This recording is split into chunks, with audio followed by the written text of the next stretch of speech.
তাৰমানে কেন্দ্ৰীয় গৃহমন্ত্ৰী আহিছে ইয়াত হিন্দু মুছলমানৰ ৰাজনীতি কৰিবলৈ।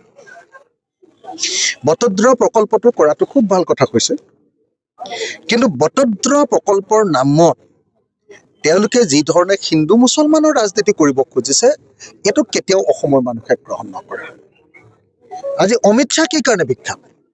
অমিত শ্বাহ বিখ্যাত ভাৰতবৰ্ষত দাংগা লগোৱাৰ কাৰণে, সংঘৰ্ষ লগোৱাৰ কাৰণে, ধৰ্ম আৰু ধৰ্মৰ মাজত কাজিয়া লগোৱাৰ কাৰণে। গুজৰাট দুজন মানুহে জ্বলাই শেষ কৰি দিছিল, আপোনালোকে সকলোৱে জানে। সেই অমিত শ্বাহে আজিৰ দিনটোত আমি দেখিবলৈ পাইছোঁ যে অসমলৈ আহি নিৰ্বাচনৰ আগত হিন্দু মুছলমানৰ ৰাজনীতি কৰিবৰ কাৰণে তেওঁলোকে উপস্থিত হৈছে। মই সেইকাৰণে অমিত শ্বাহক সকীয়াই দিছোঁ যে তুমি ইয়াত হিন্দু মুছলমানৰ ৰাজনীতি নকৰিবা। আৰু অমিত শ্বাহ অহাৰ আগে আগে দেখিছেই নহয়, হিমন্ত বিশ্ব শৰ্মাই কৈ দিলে যে এইখন শংকৰ আজানৰ দেশ নহয়। আমি শংকৰ আজানৰ দেশ বুলি কেতিয়া কওঁ?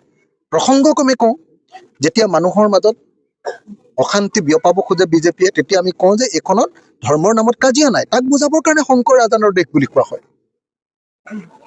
এতিয়া হিমন্ত বিশ্ব শৰ্মাই অমিত শ্বাহ অহাৰ আগে আগে এই যে শংকৰ আজানৰ দেশ নহয় এই বুলি কৈ আকৌ এটা ইংগিত দিছে যে তেওঁলোক উন্নয়নত ফেইল।